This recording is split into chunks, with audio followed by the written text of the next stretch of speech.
안녕하세요. 미디어 리터러시 생명교육입니다. 오늘은 태국의 성교육 정책과 한국의 성교육 정책을 비교해보는 시간을 가지려고 합니다. 중앙일보에서 아주 중요한 보도를 하나 해줬어요. 늘어나는 10대 임신, 퇴학 금지하고 출산 휴가 주는 이 나라. 태국 이야기인데요. 태국에서 10대 학생들의 임신이 사회 문제로 떠오르면서 정부가 임신한 학생에 대한 퇴학이나 전학을 금지하고 출산을 위해 출산 휴가를 허용하기로 했다. 이게 이제 이 기사의 핵심 내용인데요. 이게 태국의 10대 임신이 많았던 거는 뭐 상당히 오래전부터 있었던 일이죠. 태국의 10대 여학생들이 임신한 상태에서 학교를 다니고 또 출산한 후에 다시 복학을 해서 이제 중고등학교를 말하는 겁니다. 학교에 다닐 수 있는 정책을 국가 차원에서 마련을 했다는 이야기입니다. 이게 황당한 이야기라고 생각하시는 분들도 계시겠지만 태국 정부와 태국 교육 당국이 상당히 훌륭한 정책을 수립했다. 그리고 아주 적극적으로 시행한다. 저는 이것을 좀 말씀드리고 싶은 거예요. 우리나라도 진작에 이 길로 가야 되는데 못 갔고요. 앞으로도 우리나라가 이 길 가기가 쉽지 않을 것 같아요. 태국 같은 경우는 10대 여학생들이 뭐 20년, 30년 전부터 임신 많이 했어요. 그리고 10대 여학생들이 임신하면 태국 같은 경우 낙태하기보다는 대체로 애를 낳아서 키우거든요. 물론 학교 중도 탈락을 많이 이제 하니까 정부에서 지금 최근에 이런 정책을 마련을 한 거죠. 이번 정책에 따라 대학을 비롯한 태국의 모든 교육기관은 임신한 학생을 퇴학시키거나 본인 의사에 반해 다른 학교로 전학시킬 수 없다. 예, 뭐 중학교, 고등학교, 대학교가 다 마찬가지란 얘기죠. 그러니까 태국 정부하고 교육부가 10대 여학생과 20대 대학생이 임신한 상태에서 배가 불러오는 상태로 학교에 다닐 수 있게 해주고 출산을 하고 다시 학습을 할 수 있도록 복학할 수 있도록 중고등학교 포함입니다. 그렇게 해서 졸업할 수 있도록 하는 권리를 보장한 이유가 뭘까요? 10대 청소년들 성관계하고 임신을 권장하고 장려하기 위해서일까요? 절대 아니죠. 정반대입니다. 예. 여기 나와요, 보도에. 성에 대한 인식이 개방적인 것으로 알려진 태국에서는 10대들의 임신이 사회적인 문제로 지적돼 왔다. 뭐 2, 30년 전부터 있어 왔어요, 이게. 이에 정부는 10대 임신을 줄이고 이른 나이에 출산한 이들을 보호하기 위한 정책을 마련해 왔다. 이게 맞는 말이에요. 임신한 여학생들이 학교에 다니면서 뭐 아이를 낳고 졸업할 수 있도록 도와주는 것이 10대 임신을 줄일 수 있는 가장 확실한 교육 방법이 된다는 걸 태국 정부도 깨닫고 교육부도 깨달았기 때문에 이런 정책을 이제 수립을 한 겁니다. 그러니까 이 정책을 실시한 이후에 실질적인 효과가 통계적으로 증명되고 있다는 보도가 여기 나왔죠. 15살부터 19살까지 임신은 2019년에 1000명당 31명에서 지난해 25명으로 떨어졌다. 10세에서 14세 임신은 같은 기간당 1000명당 1.1명에서 0.9명으로 떨어졌다. 통계적으로 이 정책이 효과가 있다는 게 증명이 된 거거든요. 이런 현상을 어떻게 설명할 수 있을까요? 상식적으로 쉽게 생각하시면 돼요. 임신한 상태로 학교 다니는 친구들을 또래 여학생들이 본 거죠. 그래서 어떤 생각을 했을까요? 그 학생들이 나한테 성관계를 할 자유가 있지만 그 자유를 지금 너무 쉽게 행사해서는 안 되겠구나 하는 거를 깨달았을 거예요.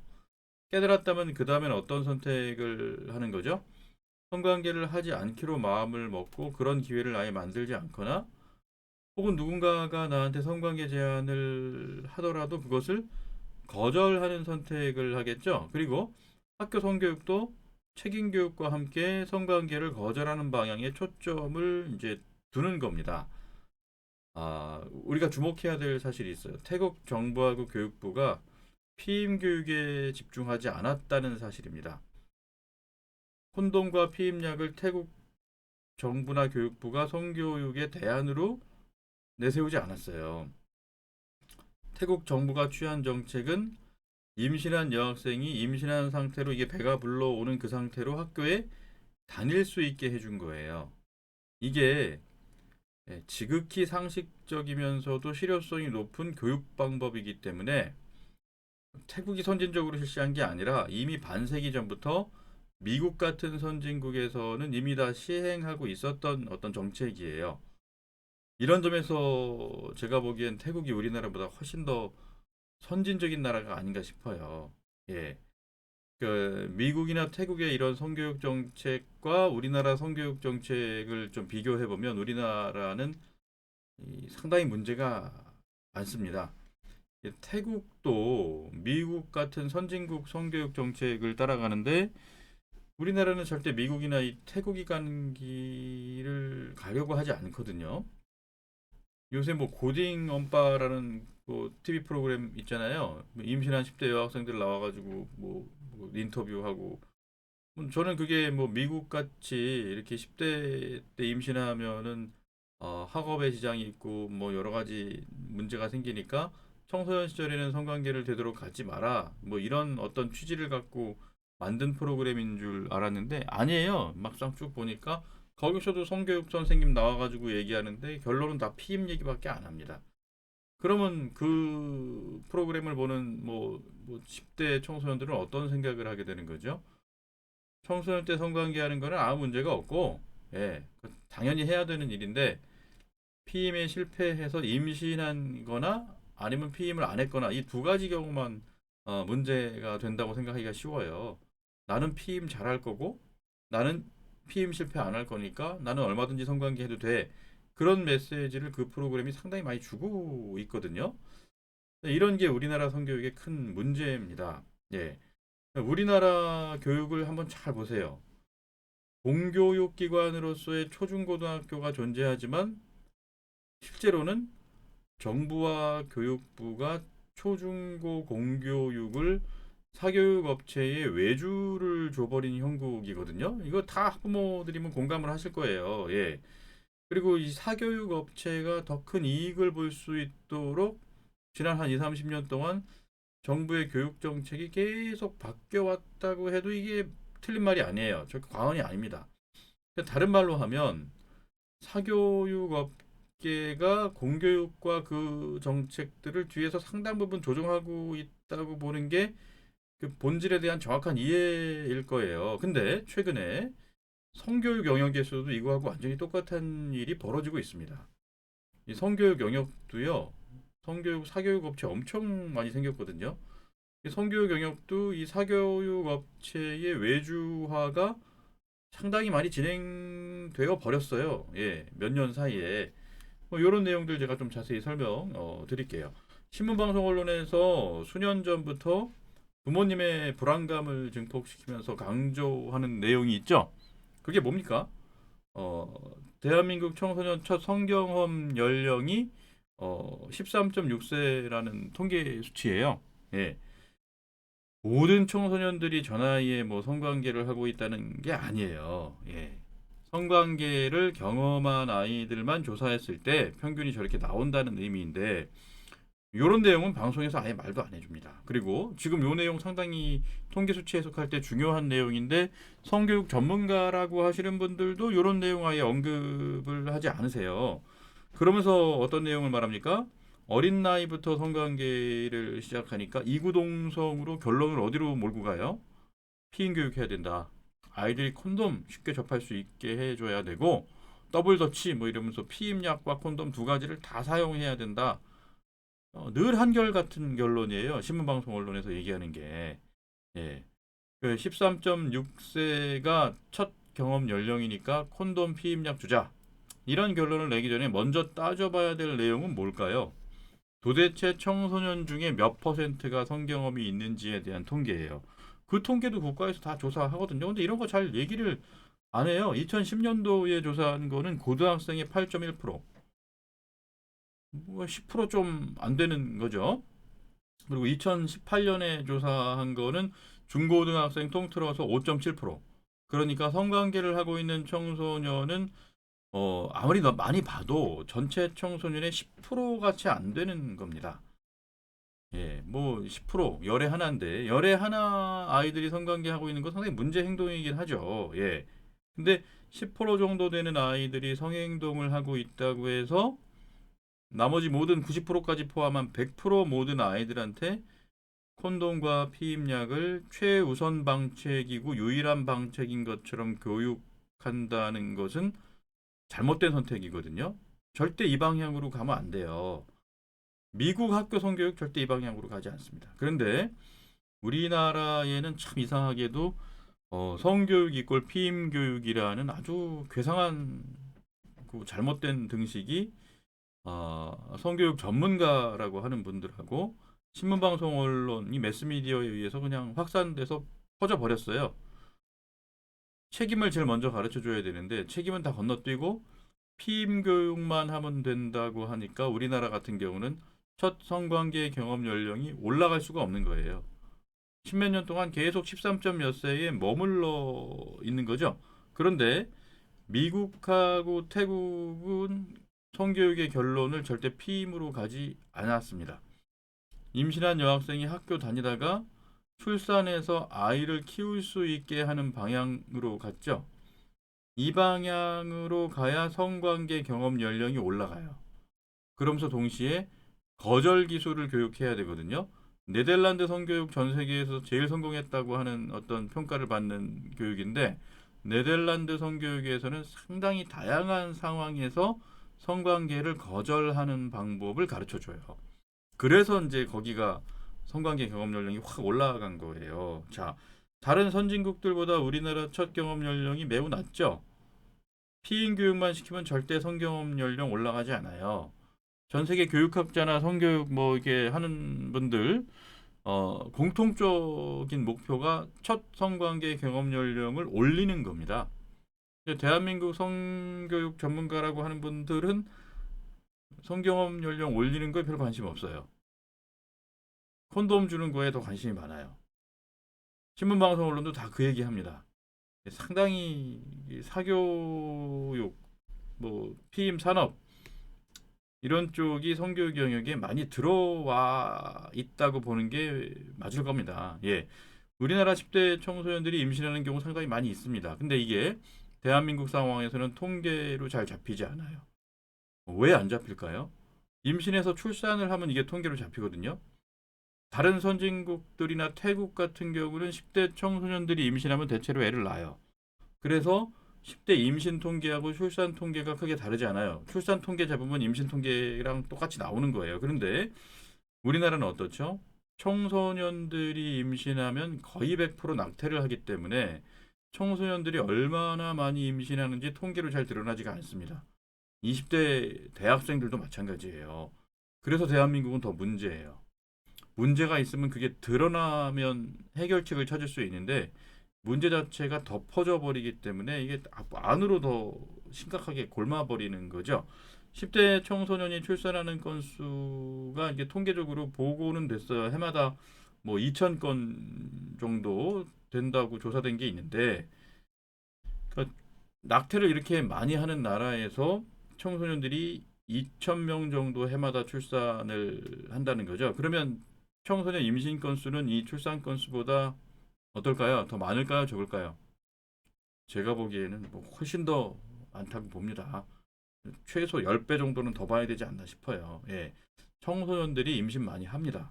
부모님들이 몰라서 그래요. 예, 이건 이제 인터넷 커뮤니티 게시판 같은 데잖아요. 이런 글들 상당히 많이 올라와요. 예, 안녕하세요. 저 18살 여고동입니다. 뭐 고2 정도 된 것 같아요. 저 정말 어떻게 해야 될까요? 잠도 안 오네요. 고민하다가 조언 좀 듣고 싶어서 이렇게 글을 써요. 생리 주기가 항상 똑같아요. 뭐 안 하길래 이상해서 설마 하고 약국에 가서 테스트기를 사와봤는데 해보니까 임신한 게 맞더라고요. 임신한 지 2주인가 하여튼 얼마 안 됐어요. 근데 더 힘든 건 애 아빠 되는 사람이 누군지 확실하거든요. 근데 헤어진 사이라서 연락도 못하고 애 아빠가 확실하다는 거는 무슨 말이죠? 애 아빠가 확실하지 않은 상태로 임신하는 주변 친구들도 있는데 나는 그 케이스는 아니다라는 거죠. 근데 헤어진 사이라는 거죠. 같은 고등학생 친구거나 아니면 몇 살 더 많은 대학생 오빠가 아닐까 싶어요. 혼자 끙끙 앓고 있습니다.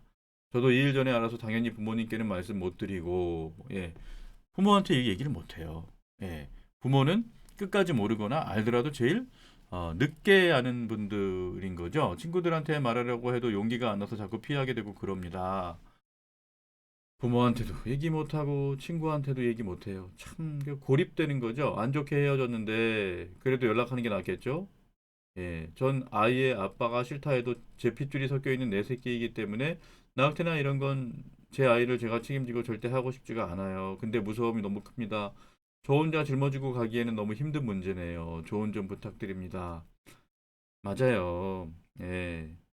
이 고등학교 여학생은 헤어진 사이에서 임신을 확인했지만 낙태하기보다는 이거 낳아서 키우고 싶어 하거든요. 그러면 어떻게 해야 되죠? 태국 정부처럼 국가나 교육 당국이 이 여학생의 이런 결정을 보호해 줘야 돼요. 근데 우리나라 이런 거 전혀 없죠. 그러니까 이게 왜 없는가? 뭐 제가 뭐 늘 기회 있을 때마다 말씀드리는 내용이 있잖아요. 우리 대한민국은 아버지로서 책임지게 하는 법이 없는 뭐 OECD 선진 국가 중에 유일 국가예요. 그래서 이제 이런 게 뭐 아무 준비가 안 되는 거거든요. 제가 이제 이거 쭉 더 이후에 쓴 걸 읽어봤더니 결론은 낙태로 끝났어요. 부모님이 붙잡아다가 낙태시켜 버린 거죠. 예, 참 안타깝습니다. 예, 태국은 이런 여학생이 임신한 상태로 학교 다니다가 예, 출산을 할 수 있도록 보장을 해준 거예요. 예, 제가 장담할게요. 수십 년 후면 아마도 태국이 우리나라보다 더 발전한 선진국이 될 것 같습니다. 예. 왜냐하면 선진국이 취하고 있는 어떤 성교육 모델을 취하고 있죠. 인간 생명 보호하죠. 저 여학생도 보호해주죠. 그리고 저렇게 되면 청소년 성관계 경험 연령 올라가면서 전체적인 젊은이들의 건강 상태가 좋아지거든요. 그러니까 정부가 좋은 정책을 수립하면 장기적으로 국가가 좋아져요. 뭐 얼마 전에 뉴스 보니까 베트남이나 태국이 한 2, 30년 후에 우리나라보다 GDP 더 많아질 거라고 뭐 그런 뉴스 나오더라고요. 자, 이런 정책들 우리나라가 안 하고 있기 때문에 그래요. 뭐 저출산에다가 몇백 조를 썼는데 하나도 효과가 없다고 뭐 뉴스 보도 많이 나오죠. 쓸데없는데 쓴 거죠. 태국이나 미국이 하는 이런 정책들에 적극적으로 투자를 하고 생명 보호하고 아이들 지도하는 데 돈을 썼다고 하면 국가가 이렇게 무너지지는 않을 거예요. 근데 여전히 우리나라 뭐 교육부나 보건복지부나 이런 데서 하는 성교육 내용 보면 전부 다 콘돔 피임약이에요. 예. 뭐 제약회사 돈 벌어주려고 하는지 참 답답합니다. 자, 미국이나 캐나다 같은 나라에서는요, 10대 여학생이 임신하면 임신한 상태로 출산할 때까지 학교 다닙니다. 수십 년 전부터 그랬어요. 책임을 질 수 있도록 하는 거죠. 그리고 그 책임지는 모습을 또래 친구들이 다 보는 겁니다. 영화 속의 한 장면인데요. 임신한 여학생이 배부른 상태로 학교 가요. 예. 예, 이게 바로 이제 타산지석의 학습이면서 반면교사의 학습인 거죠. 또래 친구들이 이 모습 보면서 성관계를 뒤로 미루는 효과가 나타나는 겁니다. 우리나라도 선진국이잖아요. 이거 시행해야 되는데 우리나라를 보면은 성교육도 사교육 업체가 점령을 해버렸어요. 그 결과 한국 성교육은 피임교육 일변도로만 흘러갑니다. 자, 그렇게 뭐 콘돔 피임약 썼는데 여학생들이 임신하면 피임 실패하면 피임 교육했던 분들이 다시 말 바꿔서 하는 가르치는 내용이 뭘까요? 낙태죠. 예. 피임 교육하는 분들은 대체로 낙태를 찬성하게 돼 있어요. 왜 그럴까요? 피임이 완벽하지 않거든요. 예. 그래서 이제 청소년 성관계할 권리, 청소년 피임할 권리, 청소년 낙태할 권리 왜? 피임이 완벽하지 않으니까. 이게 성적 자기결정권이라고 주장하는 분들이 뭐 상당히 많습니다. 그리고 그런 분들이 하는 성교육도 상당히 많은 거예요. 그래서 부모님들이 어느 성교육 업체나 어떤 문화센터나 이런 데 자녀들 보내면 아이들한테 좋은 교육 해주겠지. 이렇게 덮어놓고 생각해가지고 보내는 경우 많은데 그렇지 않은 경우가 많습니다. 그러니까 아이들이 접하는 성교육 내용이 어떤 내용인지 부모님들이 꼼꼼하게 따져 보셔야 돼요. 성교육이 곧 피임교육은 아니거든요. 피임교육은 성교육의 극히 지엽적인 일부에 불과해요. 그래서 자녀분들한테 정말 제대로 된 성교육 해주고 싶다. 이런 마음을 가지신 부모님들은요. 부모님들이 먼저 성교육에 대한 큰 그림을 그리실 수 있어야 돼요. 성교육에 대한 큰 그림이 뭐냐? 저는 이렇게 생각합니다. 생명, 책임, 인격, 신뢰, 사랑, 혼인, 가정. 이게 성교육의 큰 그림이에요. 이 큰 그림을 부모님들이 먼저 디테일하게 확립을 하셔야 됩니다. 그래야 자녀들한테 성교육을 지도해 주실 수 있고 자녀들과 성과 관련된 주제로 진지한 대화를 하실 수 있어요. 그러면서 그 대화를 통해서 자녀들이 성을 자기 인생 전체와 결합시켜서 생각할 수 있도록 이끌어 주실 수 있는 거예요. 네, 대한민국은 지금 이게 참 어렵게 됐죠. 그래서 뭐 제가 뭐 부족하기는 하지만 성교육 콘텐츠 유튜브에 좀 올리고 또 다양한 교육 강좌 개발을 하고 있어요. 또 미디어 리터러치 생명교육 이 유튜브 채널도 좀 참고해 주시면 좋겠고요. 그리고 제가 고정 댓글에 2023년 3월에 하는 여러 교육들을 좀 올려놨습니다. 네, 참고해 주시면 감사하겠습니다. 오늘 여기까지 정리해 드리겠습니다. 감사합니다.